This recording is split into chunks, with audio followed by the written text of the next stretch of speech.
اپنی اولاد کو محفوظ رکھنا. بہت سارے لوگ ایسے ہیں، ہمارے ہاں عموماً یہ چیز شاید کم ہے، لیکن دنیا دار لوگوں میں یہ چیز عام ہو چکی ہے کہ ایک یا دو بچہ، اس کے بعد اگر پتہ لگا کہ نطفے نے قرار پکڑ لیا تو فوراً سے جا کر اس کو ختم کر دینا. اللہ تعالیٰ نے قرآن کریم میں اس سے منع کیا، رسول اللہ صلی اللہ علیہ وسلم نے اس سے منع کیا. جب یہ معلوم ہو جائے کہ حمل وہ قرار پکڑ چکا ہے، اس کے بعد اس کو ضائع کرنا یہ کبیرہ گناہ ہے. اور اگر اس کو تین مہینے گزر جائیں، 4 مہینے گزر جائیں، 120 دن گزر جائیں، پھر اس کے اندر روح کو پھونک دیا جائے، پھر اس کو ختم کرنا یہ قتل ہے. اللہ تعالیٰ قرآن کریم میں کہتے ہیں وَلَا تَقْتُلُوا أَوْلَادَكُمْ مِنْ إِمْلَاقٍ نَحْنُ نَرْزُقُهُمْ وَإِيَّاكُمْ. تم اپنی اولاد کو اس خدشے سے، اس ڈر سے ان کو قتل نہ کرو کہ تم ان کو کہاں سے کھلاؤ گے. غربت آ جائے گی، پہلے ہی گزارا نہیں ہوتا. اللہ کہتے ہیں ہم تمہیں بھی رزق دیتے ہیں، ان کو بھی رزق دینا ہماری ذمہ داری ہے. تمہیں کس نے کہا کہ وہ کھائیں گے؟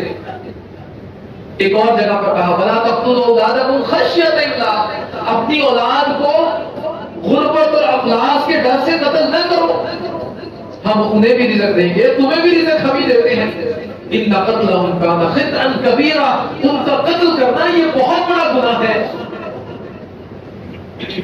ایک اور جگہ پر اللہ تعالیٰ فرماتے ہیں قَدْ خَسِرَ الَّذِينَ قَتَلُوا أَوْلَادَهُمْ سَفَهًا بِغَيْرِ عِلْمٍ. یہ آیت تو بڑی ہی شدت والی ہے. کہا یقیناً ان لوگوں نے اپنے آپ کو ہلاکت میں ڈال دیا جنہوں نے بغیر علم کے اپنی اولاد کو قتل کر دیا.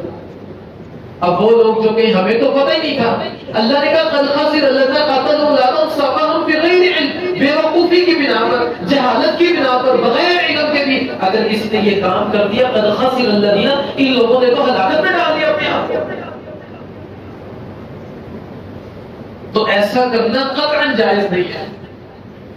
اگر روح کے پھونکے جانے سے پہلے یہ کیا جائے تو کبیرہ گناہ، اس کے بعد کیا جائے تو یہ قتل میں شمار ہوگا.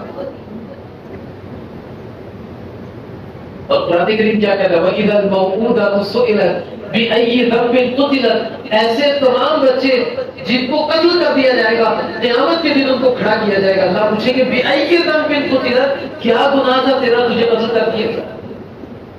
کس نے قتل کیا؟ لے آؤ پکڑ کر. پھر اس کو لایا جائے گا اور وہ بچہ بھی پوچھے گا میرا کیا گناہ تھا مجھے قتل کر دیا گیا.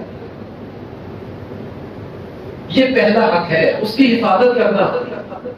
اور اس کی حفاظت میں صرف یہ نہیں ہے کہ اس کو قتل نہ کرنا، بلکہ اس کی حفاظت میں اس عورت کی بھی مکمل حفاظت کرنا اور اس کی صحت کا خیال رکھنا یہ لازم ہوتا ہے. اس شخص کے جو گھر کا سربراہ ہے، اس کا جو شوہر ہے، اس کا لازم ہے اور اس کے ذمہ ہے کہ وہ اس عورت کی صحت کا بھی خیال کرے.